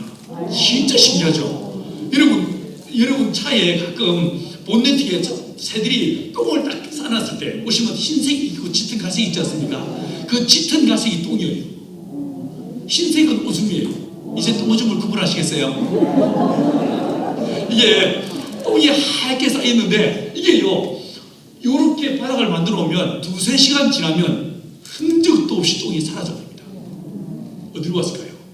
우리가 볼 때 똥이지만 미생물이 볼 때는 뭐예요? 데일리 브레드 일용할 것이 어머 하나님 오늘도 일용하실 땡큐가 기도하고 얼른 먹어 치우게 되는 거예요. 그래서 사라져버린 거예요. 그러니 여러분 노아 방주를 생각해 보십시오. 그 방주 안에 수많은 짐승들이 탔겠죠. 1년 동안 그 방주 안에 머물러 있지 않겠습니까? 도대체 그 짐승들이 내 배설하는 그 배설물도 어떻게 처리했을까? 답이 뭐죠? 바닥에 볏짚과 우드칩으로 쫙 깔아놔버리면 어떻게 똥을 싸더라도 얼마나 많은 똥을 싸더라도요 까딱없이 분해되고 사라져버릴 거예요. 그래서 노아 방주는 냄새가 전혀 안 났을 거예요. 이해하시겠죠? 여러분 에덴의 원리, 이 성경의 원리를 가지고 이렇게 만들어 보니까요 전혀 냄새 안 나게 닭을 기를 수 있게 됐어요. 심지어 그뿐만 아니고 바닥에 유익한 미생물들이 가득 차버리니까 어떤 일이 벌어지겠습니까? 약을 먹이지 않아도, 항생제, 백신 일체 먹이지 않아도 이 닭들이 건강한 미생물에서 강력한 능력을 가지고 형님 끄떡없이요 이러면서 얼마나 강해지는지 모릅니다. 여러분 제가 요즘요 교회 부기를 하러 가 보면 현관문마다 신천지 아웃 이렇게 써놨습니다. 난 처음에 그게요 교회 간판인 줄 알았어요. 여러분 그 신천지 아웃이라고 말하기 전에 진짜 우리 교회가, 우리 예배당이 우리가 예배할 때마다 예수의 피가 뚝뚝 흐르고 하나님의 성령이 운행하시고 주님 역사하셔서 그런 것들이 와서 이 교회에서 제대로 된 예수 만나고 제대로 된 예수의 피를 경험하고 뒤집어져야 되는 거 아니겠습니까? 안 그래요? 여러분 약칠 필요가 없어요. 오히려 이 양계장을요 미생물로 충만하게 되는 것처럼 우리 교회가 성령으로 충만하면 되고 저와 여러분이 예수의 피로 충만하면 되는 거 아니것이요? 맞죠? 자 보시면요 흰색 닭이 있고 붉은색 닭이 있습니다. 이게 제가 관찰해 보니까 닭은요 사람과 좀 다릅니다. 이 닭은요 수탉 한 마리가 암탉 12마리를 거느려야만 평화가 옵니다. 1대12 꼭 예수니까 12제자 뭐 이런 느낌으로 수탉 한 마리가 암탉 12마리 거느리게 만들었어요. 자 이러면요 여기 흰 닭이 수탉입니다. 근데 통에 밥을 줬는데 보시면 누가 먼저 왔습니까? 흰 닭들이, 수탉들이 가운데서 밥을 맹렬하게 먹고 있어요. 가장자리에 암탉이 있습니다. 여러분 이 사진만 봐도 암탉이 몇 개월째인지 알 수 있습니다. 암탉이 알을 낳기 전에는 밥을 이렇게 먹습니다. 근데 이 암탉이 알을 낳기 시작하면 어떤 경우에도요 수탉이 모통에 먼저 가는 법이 없습니다. 이 수탉들이 자기야 이리 와 불러가지고 12마리 암탉이 다 밥을 먹게 하고 빈자리에 지가 들어가서 먹습니다. 웬만한 인간보다 훨씬 낫습니다. 결혼한 지 40년이 지나고 50년이 지나도 지밖에 모르는 인간들이 있습니까? 보내세요. 어이구 이 닭보다 못한 거사 닭들에게 배워라 좀 보내세요. 이 닭들이요 말 그대로 성기를 리더십이세요. 성기를 리더십. 나보다 남을 낫게 이기는 예수의 마음으로요 이 닭들이 레이디 퍼스트 딱 암탉들 먹게 하고 빈자리에 지가 들어가서 먹습니다. 자 여러분 이곳을요 양계장이라고 상상해 보세요. 우리 암탉 수탉 같이 있습니다. 같이 모여있어요. 저 문으로 적들이 딱 들어오지 않습니까? 그 순간에 어떤 일이 벌어진지 아십니까? 이 중에서 캡틴 수탉이요 암탉들을 향해서 들어가가지고요 저 콘으로 딱 암탉들을 몰아넣습니다. 딱 물어넣고 딱 앞에 누가 서자면요 캡틴이 있습니다. 그 뒤에 세컨드 서드가 딱 서고 죽을 때까지 싸웁니다. 어리버리한 수탉들은 암탉하고 같이 있으면서 뭐요? 이렇게 기억하고 있습니다. 여러분 성경만 성경이 아니고요 이 하나님의 창조 질서 안에 이 양계장 안에요 하나님을 알 수 있는 지식과 지혜가 얼마나 충만한지 모릅니다. 놀랍습니다. 자 여러분 보십시오. 다른 양계장 보십시오. 똑같이 수탉들은 가장자리에 암탉들이 가운데서 밥을 먹고 있죠. 자 이게 뭐냐면요 닭이 내가 좋은 양계장에서 좋은 밥 주면서 닭을 기르는 이유가 어디 있겠습니까? 알 빼서 팔아서 생활비로 쓰기 위해서 다 키운 거 아니겠습니까? 이게 뭐냐면요 에그박스예요. 산란상자예요. 자 그런데 이 박스를 내가 만들었는데 앞에 문이 있고 그 다음에 커튼을 달았습니다. 바닥에서 날아 올라와서 여기서 발 들고 안에 들어가서 알라는 거예요. 자 왜 내가 커튼을 달아놨을까요? 계란은 둥근 면이 있고 뾰족한 면이 있습니다. 어느 면이 먼저 나올까요? 안 나와서 모르시겠죠? 계란은요 이게 둥근 면이 먼저 나와요. 그 닭이 알을 날 때 마치 우리 아줌마들이 애 낳을 때 발부터 안 나오고 머리부터 나왔잖아요. 똑같습니다. 둥근 면이 먼저 나옵니다. 이러다 보니까 이 닭들이요 아주 용을 씁니다. 진짜 힘들게 어렵게 알을 낳거든요. 근데 이 커튼이 없으면 안에 들어 알 낳고 있는데 밖에 기다리는 애들이 뭐요 들어간 지 언젠데 아직도 안 나오구려 변비요? 나오던 알이 도로 들어가지 않겠습니까? 그 닭의 프라이버시를 보호해주기 위해서 커튼을 치는 거예요. 여러분 요 밑에 있는 닭이요 지금 얘가 고개 숙여 뭐라고 말하고 있습니까? 아직 멀었어요 이렇게 말하고 있죠. 소리가 들리십니까? 저 뒤에 이 닭 고개를 쉽게 들고 뭐라고 말합니까? 어이구 시원하다라고 말하고 있죠. 여러분 요 뒤에 있는 고개를 다 뚱그리고 얘가 지금 뭐라고 말하고 있습니까? 이해가 들리십니까? 자, 여러분 뒤에 보시면요, 닭이 앉아있고 계란이 뒤로 나오는 거예요. 제가 만든 양계장이 45평 양계장입니다. 작은 양계장입니다. 45평에 암탉 몇 마리 들어가냐면요, 500마리가 들어가 있어요. 자, 이제 계산 다 해보십니다. 우리 계산이 빠르신 우리 아줌마들이 한번 계산해 보세요. 암탉 500마리, 하루에 산란율 80%, 계란 몇 개 나옵니까? 400개. 400개. 자, 여러분 계란 한 알 얼마짜리 계란 사 드십니까? 한 살림 계란 요즘 얼마입니까? 정동의 계란 얼마입니까? 아, 좀 싼 거 드시네요. 여러분, 저희 계란요, 저기 저 양평에 저한테 양계 배워가지고 닭을 키우는 탈북자들이 있는데 그 친구도 계란 한 알에 1,500원 받습니다. 한동대 연대 졸업한 친구들이 곡성에 내려가서 양계하고 있거든요. 저한테 배워서 그 친구 계란요 한 알에 1,200원 받습니다. 미치겠죠? 자, 계산하기 좋게 500원이라고 계산해 보십시다. 자, 한 알에 500원, 하루에 계란 400개. 여러분 계란 하루에 매출이 얼마 나옵니까? 20만 원. 곱하기 30일, 한 달, 30일. 자, 한 달에 매출이 얼마입니까? 600만 원. 슬슬 입질이 오십니까? 괜히 이 도시에서 이 고민할 필요 없이 오세요. 저 푸른 초원 위에 그림 같은 집을 짓고 닭과 함께 살 수 있는 이 안빈낙도의 삶을 누릴 수 있는 거예요. 이러다 보니까 이 양계가 전 세계로 뻗어나가게 된 거예요. 약을 칠 필요도 없죠. 냄새도 안 나죠. 그러다 이 닭들이 신실하게, 얘들은요 주일 성수도 안 합니다. 일요일에도 알을 낳습니다. 자, 살을 직접 만들어 먹이고요. 저희가 농농사도 짓고 반농사도 짓고 심지어 저희가 풍력 발전기를 직접 만들었어요. 이렇게 미치겠죠. 시간당 1kW. 나무로요 직접 날개를 다 깎고, 여기 이게 제너레이터입니다. 제너레이터를 직접 만들어가지고 시간당 1kW 전기 발전기를, 풍력 발전기를 만들었습니다. 왜 이런 짓을 했을까요? 여러분, 선교지 어느 곳 예비 없이 복음이 없는 지역은 예수님께서 요한복음 8장 12절에서 나는 세상의 빛이야 라고 말씀해서 그런지 몰라도 예수 없는 지역은요 밤이 되면 지력 같은 어둠 가운데 살아요. 맞죠? 그들을 돕기 위해서 이걸 만드는 거예요. 이건요 태양광 조리개예요. 정수기 이런 것들 만들어가지고 온 세상에 가난한 사람들을 섬기기 시작하는 거예요. 이건 저희가 두 번째 집 지을 때인데 보십시오. 썩주구리한 이 못 뽑은 나무로 이렇게 집을 짓기 시작해요. 지금은요 이런 식으로 멋지게 집 다 짓고 밖에 데크 짜고 있는 모습이에요. 여러분 이 집 보십시오. 제가 지금은요 봉원에 공무원 시작한 다음에 10년이 지나니까 자리가 잡힙니다. 그리고 내 식구들한테 제가 오늘을 설득을 했습니다. 내가 여기 계속 있으면 젊어서 몇 년 고생한 건 말로 울어먹고 살 것 같다. 날 내보내달라. 난 농사도 지을 줄 알고 집도 지을 줄 아니까 내가 두 번째 공동체를 또 개최할 수 있도록 도와달라. 이렇게 해가지고 경북 의성으로 나왔습니다. 여러분 이번에는요 또 다시 땅 한 평 없이 아무것도 없이 우리 전 재산을 보원에 다 쏟아놓았지 않겠습니까? 진짜 아무것도 없이 나왔습니다. 나와가지고 개인 산을 45,000평을 30년을 장기 임대했습니다. 그리고 나무를 거기에다가요 2만 그루 이상의 나무를 심었어요. 양봉을 하고 있습니다. 벌을 기르고 있습니다. 내가 왜 이 짓을 하고 있냐면 제가 1년에 15개, 16개 나를 싸돌아다니다 보니까 사막화된 땅에 사는 사람들, 양계도 할 수 없고 농사도 지을 수 없는 사람들, 그들을 어떻게 먹여 살리지, 이게 내 안에 고민으로 자리 잡았습니다. 그래서 성경을 통해서 답을 찾다가 내가 찾아낸 답이 무엇이냐면요, 하나님이 농부신데 아까 말씀드린 대로 그분 뭐 하셨습니까? 나무를 심으셨습니다. 생각해보니 사막화된 땅을 살리는 유일한 길은 뭐겠습니까? 나무 심는 거예요.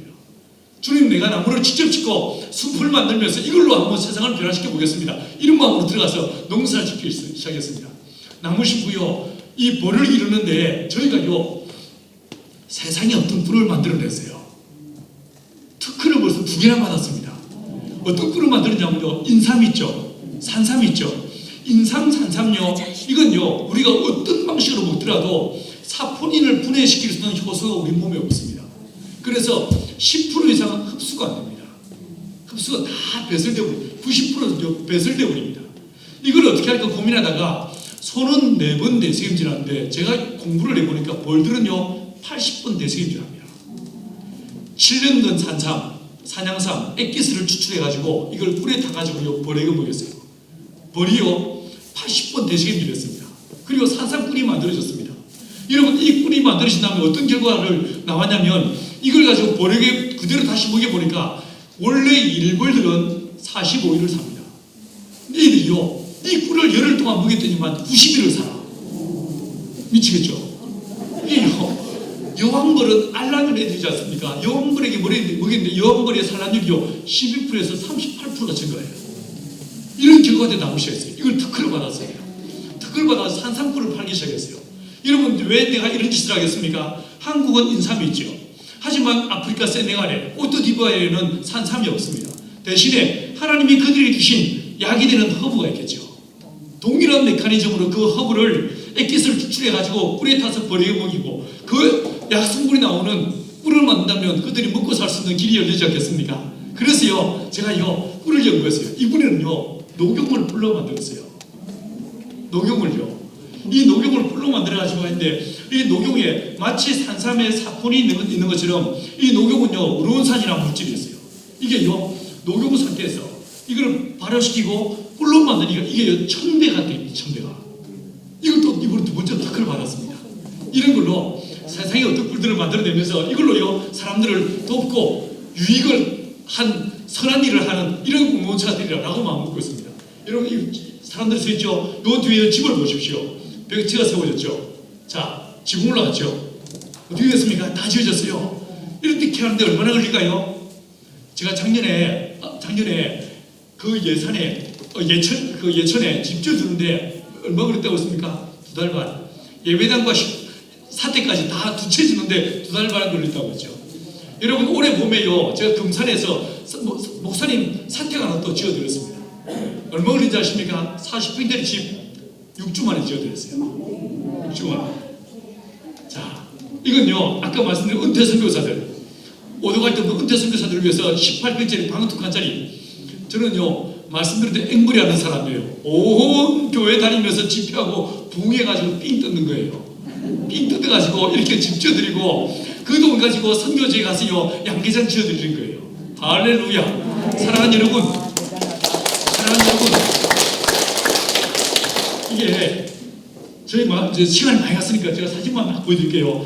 성령이 마시고 난 다음에 마을이 이렇게 바뀌었어요. 이게 마을 공원이에요. 이런 식으로 바뀌었어요. 여러분, 제가 이 농업 양계와 양도의 기술로 제가 뭔 짓을 하는가? 이게 중국의 운남sik에 있는 소수민족 마을 학교 기숙사입니다. 이 기숙사에 보십시오. 아이들이 학교에 올 때 망태를 챙겨옵니다. 일주일씩 자기 양식을 챙겨옵니다. 밑에 뭐가 보십니까? 나뭇가지가 보이죠. 학교 뒤에 가보시면요, 이렇게 광 같은 창고 같은 공간이 있고 여기 애들 숫자만큼 소치 걸렸습니다. 남자애들, 여자애들, 애들 자기 손으로 이렇게 감자 삶아 먹습니다. 하루에 2끼. 이 아이들 어떻게 도울까 고민하다가 옆에 양계장을 지었습니다.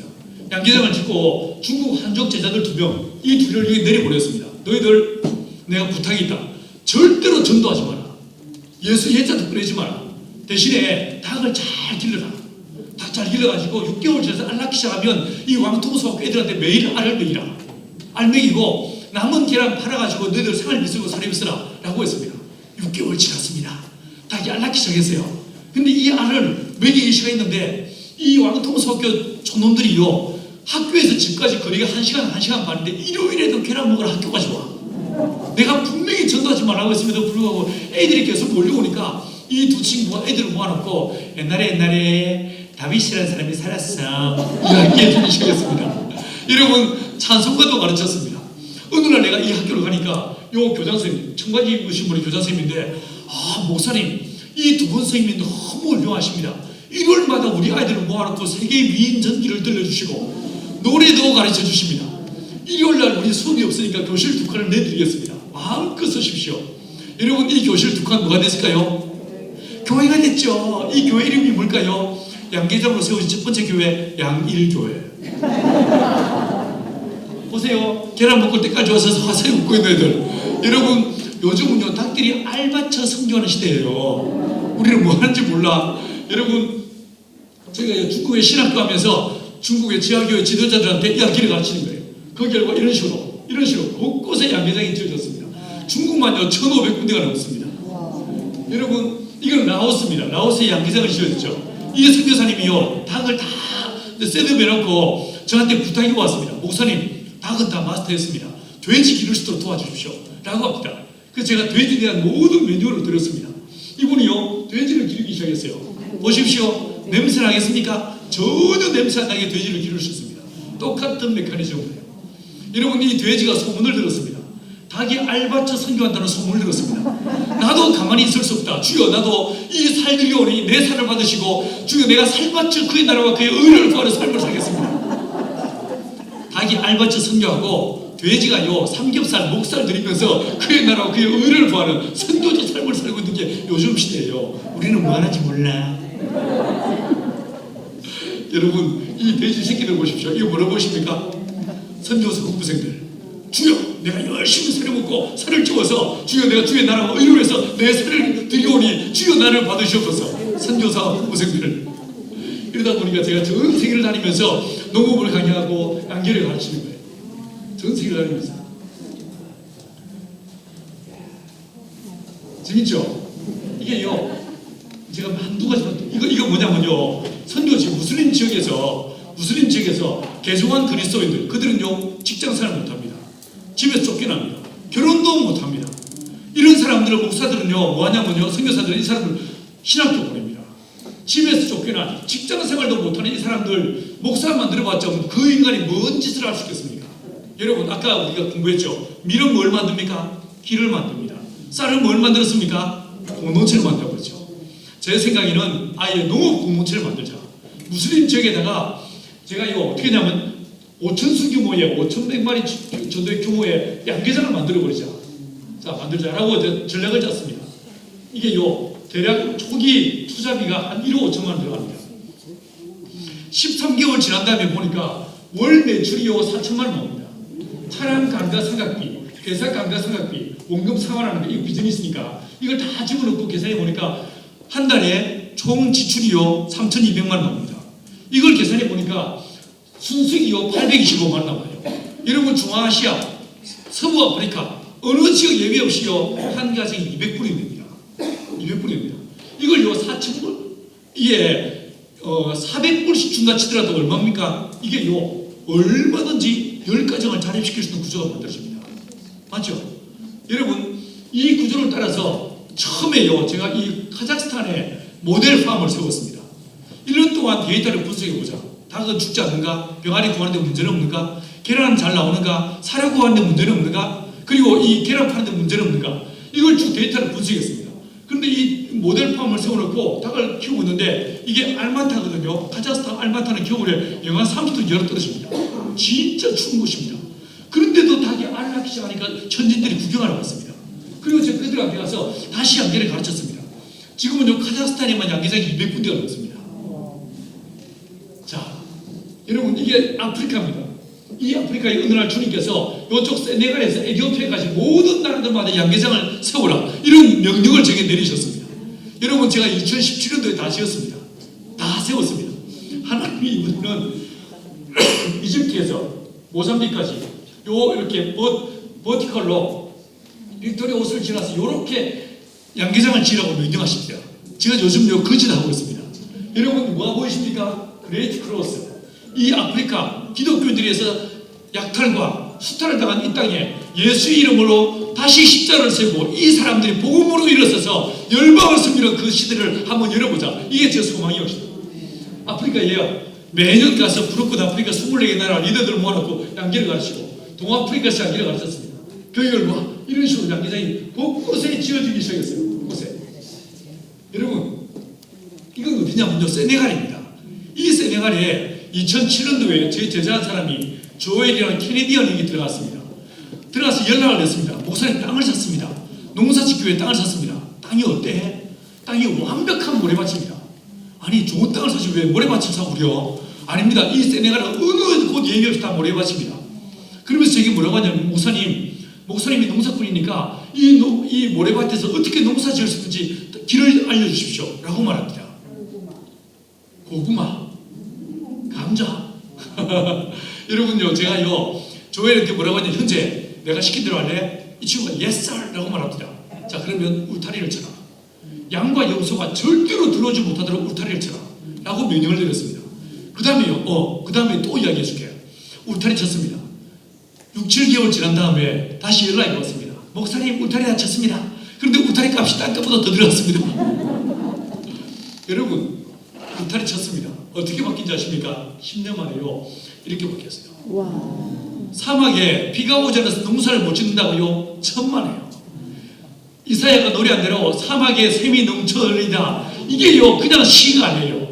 하나님의 말씀을 따라 하면요, 진짜 이렇게 됩니다. 이렇게 바뀝니다. 이렇게 바뀌었어요. 그리고 한가운데요, 이렇게요, 양계장이 있어요. 미치겠죠?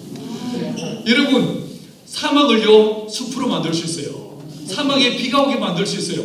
땅을요, 이와 같이 농사 짓는 땅으로 이렇게 변화시킬 수 있었어요. 제가 2017년도에 가서 여기서 주회를 만나고 또 우리가 이 현지인들 모아놓고 양계를 가르치고 농업을 가르쳤습니다. 제가 갔더니만 이 세네갈 바로 위에 말리라는 나라가 있는데 말리 정부에서 저를 찾아왔습니다. 목사님, 우리가 땅을 500만 평을 드리겠습니다. 똑같이 만들어 주십시오. 여러분, 땅이 없어서 농사를 못 짓는다고요? 돈이 없어서 선교 못 한다고요? 웃긴 소리 하지 말라고 하세요. 선교는요, 믿음으로 하는 거예요. 선교는요, 주의 은혜로 하는 거예요. 맞죠? 나이 들어서 못한다고요? 여러분, 말도 안 되는 소리 하지 마이소. 여러분, 아브라함은 몇 살에 부르심을 받았습니까? 75. 모세는 몇 살이에요? 80살. 사랑하는 여러분, 여러분들은 저보다 훨씬 지혜와 총명도 뛰어나시고 하나님께서 여러분의 부으신 은혜가 더 크고 탁월할 줄 믿습니다. 여러분, 하나님께서 여러분의 인생을 통해서 이 시대에 다시 오실 예수의 길을 예배하는 거룩한 사람들로 쓰임받게 하시는 이런 은혜가 있기를 간절히 축원합니다. 제가요, 치킨집도 시작했어요. 아프리카에. 저는 소망합니다. 여러분, 이 아프리카에요, 한 1000군데 매장을 세워가지고 아예 아프리카를 접수해버리자, 이런 마음이 제가 있습니다. 제가 이 다음 주는요, 프랑스 파리에 갑니다. 파리에 가서 뭐 하냐면요, 유럽에서 유학하고 있는 유학생들, 한인 유학생들, 이 인간들 내가 보니까요, 언어가 됩니다. 맞죠? 문화도 알고 있습니다. 인종차별도 이미 극복한 애들입니다. 얘네들을요, 선동해가지고 내가 뭐 하냐면요, 너희들 한국에 들어가봤자 기억다. 아무도 너희들을 기다려주지 않는다. 정신을 차리고 아프리카로 가자. 아프리카를 접수하자. 이렇게 애들을 선동하고 있습니다. 가서요, 실제로요, 파리에서 공부한 4년 동안 이 요리를 공부한 친구가 모로코에 들어갔는데, 모로코에서요, 3천만 원, 그것도 돈이 없어서 내가 돈 만들어줬습니다. 3천만 원을 작은 가게 세웠는데 8개월 만에요, 매출이요, 한 달 매출이요, 2,500에서 3,200만 원입니다. 3천만 원을 시작했는데요. 이게요, 매장을요, 이제 프랜차이즈로 시작했습니다. 막 늘어가기 시작했습니다. 여러분, 저는요, 어쩌든지 이 아프리카 가난한 땅을요, 예수 이름으로 덮어버리는 거예요. 예수의 피로 덮어버린 거예요. 꼴짝꼴짝마다 주님을 찬양하고 경배가 올려 퍼지게 만들고, 오히려 그들이 유럽을 선교하는 이런 시대가 오도록 여러분 어떠시겠습니까? 멋지지 않습니까? 이게 넘어갈게요. 이건 이집트 교황을 만든 이야기고요. 이게 네팔이에요. 자, 마지막 보여드리겠습니다. 이게 북한이에요. 북한에도 이런 식으로요, 양계장이 지어졌어요. 여러분, 이게 뭐라고 보십니까? 이게 모래처럼 보이죠? 모래처럼 쌓인 이게 뭐냐면요, 옥수수예요. 하나님께서, 우리는 다 하나님께서 우리에게 복을 더하셔서 우리 민족은요, 대한민국 남한은 이렇게 잘 살게 되었지만, 돌이켜 생각해 보시면 부활절 시절이 뭡니까? 옛날에 보릿고개죠. 어느 날 10년 전에 주님이 저를 찾아오셔서 내 백성을 위로하라, 내 백성을 먹이라 라고 말씀하십니다. 함경북도 온성을 제게 지시하셨습니다. 여러분, 이 함경북도 온성이 어떤 곳인지 아십니까? 6.25 끝나고 북한에 남아있던 국군 포로들을 귀양 보낸 장소가 온성군입니다. 온성이 어딘지 모르시겠죠? 아오지 탄광은 아시겠습니까? 이 아오지 탄광이 있는 곳이 온성군입니다. 여러분, 이 지역 사람들은요, 말 그대로 귀양 간 역적 분자들이 사는 데가 온성군입니다. 김정일 때 고난의 물이 시작되고 배급이 끊어질 때 제일 먼저 배급이 끊어질 곳이 온성군이었어요. 이 가난한 땅, 아무것도 없는 이 사람들을 위해서요, 하나님께서 먹이라고 해서 이 옥수수 3,000톤을 보내기 시작했습니다. 해마다 보냅니다. 여러분, 북한에 벌써요, 12군데 양계장이 지어졌습니다. 이건 뭐라고 보십니까? 이 양말입니다. 제가 작년 12월 달에 크리스마스 때문요, 이 사람들한테 양말을 보냅니다. 양말을. 작년에 10만 킬로 보냈습니다. 사랑하는 여러분, 유엔 제재에서 북한으로 아무 문이 없고 길도 없다고요? 예, 맞습니다. 문도 없고 길도 없습니다. 그러나 하나님이 우리의 길이 되십니다. 예수가 우리의 문이 되십니다. 주님 역사하시면 내 인생의 문을 여시고 선교의 문을 여시고 우리를 통해서 하나님께서 선교를 일으키시고 역사하시고 영광을 받으실 줄 믿습니다. 우리 할렐루야 온 우리 신여 그룹들 안에 하나님의 성령이 역사하시고 여러분의 심령 안에 은혜가 부어져서 내 인생 주여 주여 오실 길을 예비하는 그 적경을 평탄케 하는 오직 주의 도구로 내 인생 마음껏 쓰임받게 도와주옵소서. 이것이 저와 여러분의 소원 되기를 축원합니다. 여러분 제 말씀을 맺겠습니다. 우리 공동체 싸우던 못난이들이었습니다. 실패한 자들이었습니다. 그러나 하나님 우리를 더럽다 멀리 하지 않으시고 약하다 꺾어버리지 않으시고 성령을 보내셔서 우리를 하나 되게 하시고 기적을 경험하게 하시고 이 공동체를 통해서 열방을 섬기게 만드셨습니다. 여러분 여러분의 인생 안에 하나님의 성령이 임하사 주여 내 인생 주여 오실 길을 예비하는 주님의 이름을 높이는 거룩한 주의 도구로 쓰임받게 도와주옵소서. 예수의 제자로 예수의 증인으로만 살게 하여 주옵소서. 이것 저와 여러분의 기도의 제목 되기를 간절히 축원합니다. 내 손들어 박수 치면서 기뻐 춤추며